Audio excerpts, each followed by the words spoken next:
What's up, YouTube? Welcome to part 2 of the Legion announcement. We just went through the initial stuff. And now we're going to watch Ziggy's video on it, because Ziggy always works with GGG to, like, get behind-the-scenes information and give us a more detailed piece of information about his stuff. So we're going to watch this together and just comment through it as we go. If you haven't seen the first part, it's linked in the description as well. G'day, I'm Ziggy D, and welcome to my reveal of Ziggle. Exile's 3.7 My squiggle. expansion, Legion. In the heat of battle, a single moment may fill an eternity. Path of Exile's history is one filled with war and bloodshed. Yeah, In slightly. Legion, you'll discover armies of Rayclass' 5 greatest generals locked in eternal battle inside of the domain. Have they said the generals' names yet, or is it just the people that we already know? Classic Exile fashion will be intervening in these battles to satisfy our unceasing thirst for carnage and loot. Timeless eternal splinters, Legion okay. will also be getting us ready for battle with the biggest overhaul. That hook chain movement is really cool. I'll be covering all of this and more in this reveal video, so strap in because it's a big one. Okay, interesting. They have the bottled faith flask here, which is from last league mechanics. I'm not sure how you're gonna get that next league. Legion is unashamedly GGG's fresh take on one of the It's Breach League. time favorite leagues, Breach. Yep, that's In what I each thought. area, we'll find a monolith, which upon activating will reveal 2 armies frozen right in the midst of battle. Okay. There's a short time after activating where we can shatter the bonds of time, locking them in place. That's a long timer. I'm gonna get kind of annoyed to do that every time, I And think. when the initial timer expires, We'll see. the armies will disappear, and all 3 And just beat the soldiers hell will out of them. freeze and continue their battle, which Templar we will then be caught in the splinters. middle of. Okay, okay.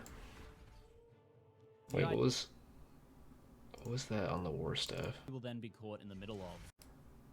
What is DNT? What does that mean? I'm just sorry, the loot filter is confused. What the fuck is DNT? Alright. Do not touch. The idea here is a simple one that should prove effective. Hit the monolith and free as many enemies as possible. Okay. Of course, if we free too many to handle, we may be You just die. There's a solid element This of is player 12-second efficiency in determining onslaught. the risk versus reward that we take on. Some 6 special frenzies and enemies will have what is symbols over that? their heads for bonus rewards that they'll drop on death, and there'll also be special chests containing additional loot that we can tap. Give me the loot, that's With all I a want. limited time window, players will have to scout out and free as many desired rewards as possible. I really don't like the limited time window Legion stuff. monsters can also drop splinters, which will combine to form emblems representing their legion. So he has the old map device still. He must have gotten this footage before they finalized stuff. It only has 4 fragments still. Familiar concept to fans of Breach, and these emblems give us access to the end game of Legion. Okay. Entering the domain of time. That fortify animation's garbage. Fix it, please. It's just like Breach Lords. You just farm splinters, drop them in, go do a breach. The little floating chest icons are kind of weird. Together within the map device to open the domain where these armies engage in fierce battle. We'll be able to hunt down special loot enemies and chests as well as fight the generals of the legions. Of course, placing 2 emblems together, such as the Templar and the Val, will open a That's the domain where attack I these saw. 2 legions will be in the middle of battle. But, as you may have guessed, a more dangerous battle with more valuable rewards can be found by placing 3 or even 4 emblems together. Or even for 5 access to now. 3 or 4-way battle. We can fight all But wait, 5 at there's once. Indeed more. That would be sick. Through a certain unknown challenge, we'll be able to, for the first time ever, unlock a 5-slot map. Oh, you device. have to unlock it. Okay. This will, of course, allow us to take on the ultimate endgame of Legion. A battle between all 5 of the legions. I've been asking for a Coliseum type thing in PoE for like years. Give us the ability to fight every boss at once. They've done that. It's gonna be amazing. Once. The 5-slot map device will also allow players to further modify regular maps with up to 4 fragments or scarabs for more juicy regular endgame content. Okay. There's just so many new icons I don't recognize. In addition to the varied rewards dropped by special monsters in the Legion, there will of course also be a selection of new and revamped uniques, themed after each of the legions. The first example I have here today is Akuna's Will. Okay, we already It saw seems to these come things from in the the last Dark video. Depth. These gloves allow you to So you're just gonna talk exciting through into these? revamp Keystone Path has Okay. been added to the. What does the Here is Keystone an do? Example of one such unique, which will now be likely available through the Templar Legion. A new Keystone passive, Inner Conviction, has been added to the item.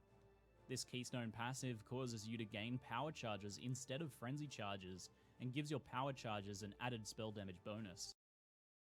Why would you want that? Frenzy charges give you more attack and cast speed and more attack and spell damage. Why would you want to replace those with power charge generation when you already get it from the chest?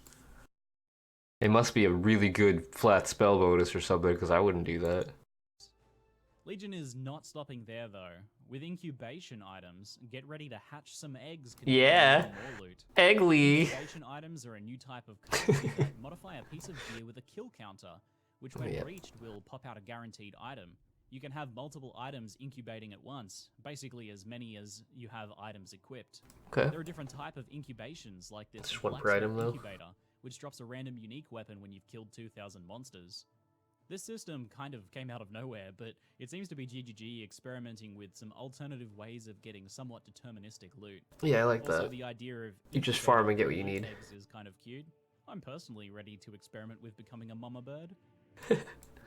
The Legion loot that I'm most excited for, however, is the new game-changing jewels that will also be available from the higher. They didn't explain these in the actual announcement, Each so. of the 5 legions has a unique jewel, and these will modify I feel like that's a new wheel.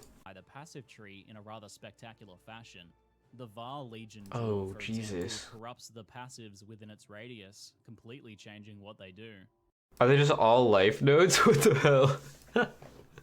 Dude, we might actually be able to achieve 30k life this league. That, if it's all like that, the frenzy charge turns to life, this turns to life, all, Jesus Christ, okay. That's insane, actually.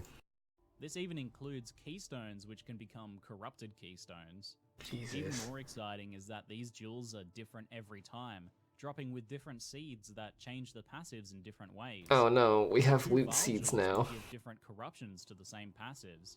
Interesting. This to me seems like such a game changer. I personally love the design of the Elder Jewels Watcher's Eyes with their huge variety of potentially ridiculous combos. It's always exciting to identify one.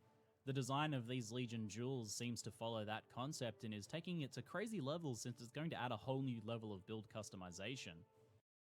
Dude, we're gonna have like, oh god, for build creators, if they want to make us, because you're gonna be able to specialize these builds, right?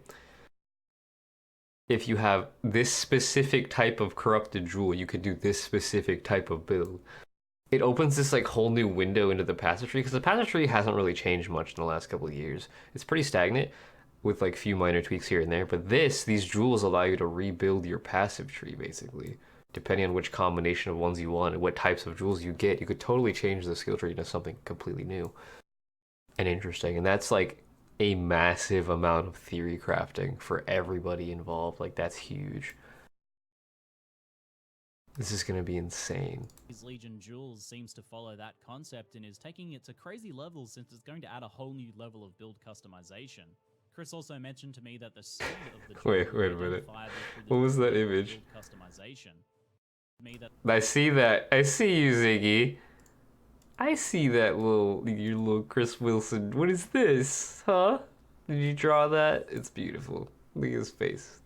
Chris also mentioned to me that the seed of the jewel will be identifiable through the jewel's flavor text, okay, which will mean that the community can explore these jewels together and, of course, trade them. Great. We don't okay. even know yet what the other Legion jewels will do, but I'm only have already one super historic. excited about the Var Legion jewels alone. There's 5 types. You get one of each, that's maybe? Enough about loot for now. Let's talk about the other massive set of changes coming to the Legion expansion. This is important. GG didn't really give us much information on melee rework. Most importantly here, GGG has improved the melee experience at the fundamental level with changes to the core gameplay mechanics. Chris Wilson said that melee has been described by players as clunky, especially at the early stages of the game. They wanted to address most of these core issues with melee in one go. So, let's go. I'm so excited for this. There's a lot going on here, so I love melee. Firstly, you can now cancel attack animations. You are free to do this right after damage has been dealt, or before if you change your mind and need to avoid an incoming attack. That's this important. Change alone is designed to make melee combat feel much more responsive. I like it. And will afford us better control over our characters, though I do imagine it may take some getting used to. This change in particular is tied in with all movement skills now having instant activation, which means you can animation cancel a slow attack that would have locked you in place with a movement skill to avoid an incoming attack. Additionally, a selection of new low-level movement skills have been added to help many classes in the early game, such as Dash, this quick dodging dexterity skill. I like As a it. personal note, I have to imagine that these combined changes alone will have a pretty big impact on the responsiveness of combat, and will likely see a rather large increase in the skill ceiling, which is exciting in the Yeah. context of PoE racing. The and mechanical speedrunning. lifted characters are gonna There is explode. more, though. All melee attacks can now hit multiple adjacent enemies with a small melee splash style effect. Good. This should improve the early game for a lot of skills, as well as making it easier to Viper Strike meta. targets if there are I'm several watching you, monsters in Viper this Strike. area. The timing of when damage is dealt relative That to leap time is so animation has fast been now. improved as well, along with fixed ranged indications for all attacks in the game. I think this clip of a two-handed heavy strike on Deresso communicates it pretty well how much more accurate the blows look and feel. Yeah. The animation system overall has been overhauled too, with support for animation chaining and dynamic speed changes. There's so much information. I'm sorry. I'm just Combat look and processing. feel better and more accurate. Melee targeting has also been improved, with the game now automatically retargeting a new monster near your cursor if you kill your current target but That's- is still holding down the attack button. That's so important. Like, I don't know how to explain how important that is. Like most, like Grim Dawn, for example, if you just hold down and left click auto attack, it'll just kill things next to you. Path of Exile, if you do that, you just walk around after you kill the first one and you just die. That's huge. It's so important. I'm glad they fixed that. This should make it so that spam clicking isn't necessary to ensure that you have Yeah. a target when attacking with melee skills. Various other Frontal systems blow. have been changed as well, which will likely be further detailed in the coming weeks. Accuracy, for example, is no longer capped at 95%, so that you can reach 100% accuracy without needing resolute technique. Good. And of course, this expansion also contains an end-to-end That rebalance Cyclone's of melee massive. attacks in a similar fashion to how the last expansion went over spells. I'm This, so of course, excited for includes some Cyclone. very anticipated reworks for some of the skills like Cyclone, which is now a channeled skill. It gets bigger over time, dude. That's sick. With all of the improvements to melee gameplay and with players having much better control over their characters, GGG has also decided to work on the opposite side of things as well, the enemies.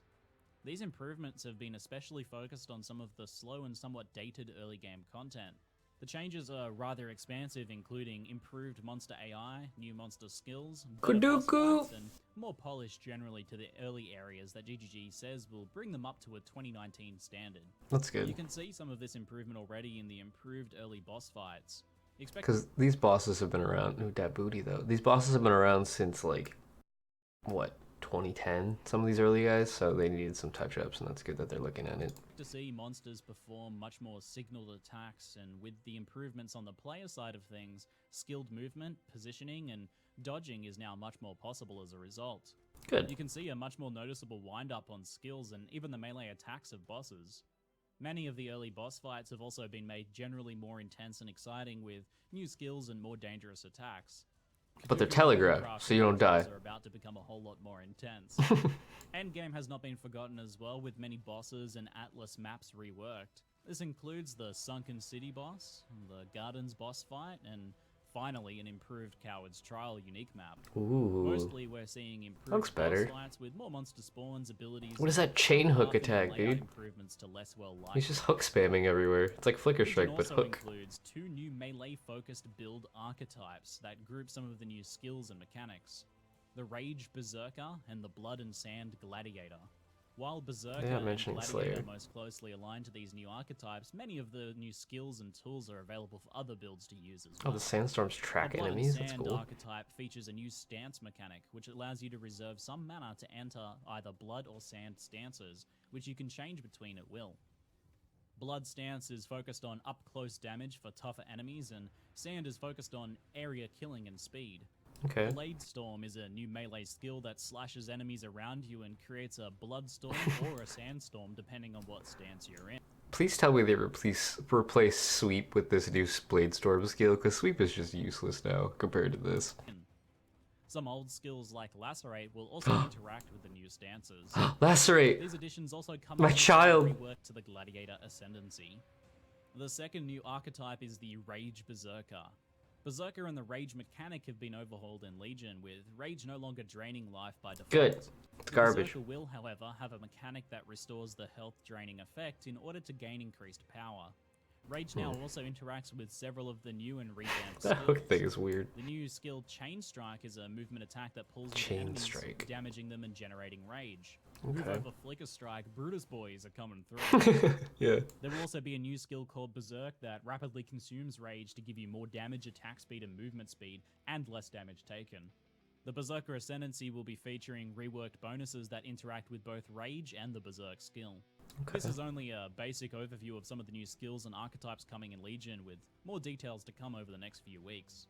Now that's what I have for now as far as new reveals go, so I wanted to share some of my initial thoughts. Okay. I think that I'm gonna pee everywhere. This league looks amazing. Like, I'm not, like, the league mechanic itself, that's one thing. Great, we're gonna go farm splinters, play Breach. Everybody loves Breach, that's fine. We're gonna like that. The melee combat rework is so much more important to me, because, like, melee felt so stale for so long now, because there's been nothing new added. So you get the occasional new skill that's broken, or garbage. Blade Flurry, Lancing Steel, I'm looking at you. But, like, just making it feel fresh again, you know, it's such a huge important thing for GG to like do, and they've done that. It looks like it. I just hope that they fix leech mechanics, Slayer. Who else needs touch? Chieftain could use some reworks. Champion could use some fresh new stuff. I don't know. We'll see. We'll see how it all interacts. I'm sure they're gonna give us more and more skill gems as the weeks go on, and I'll keep doing update videos. I'll keep posting these news type videos over the next couple weeks until the league comes out. So if you like news posts, please let me know in the comments, but this all looks really good so far. I'm excited for Path of Melee to be back instead of Path of Spellcasters like the last few leagues, or Path of Bows. Prepare to learn how to become the god of micromanagement as well with the new mechanical stuff. Like, you'll be able to flicker out of everything if you pay attention, you know? Dash out, shield, or what is it, chain strike out, you know? You'll be able to do all that stuff all the time.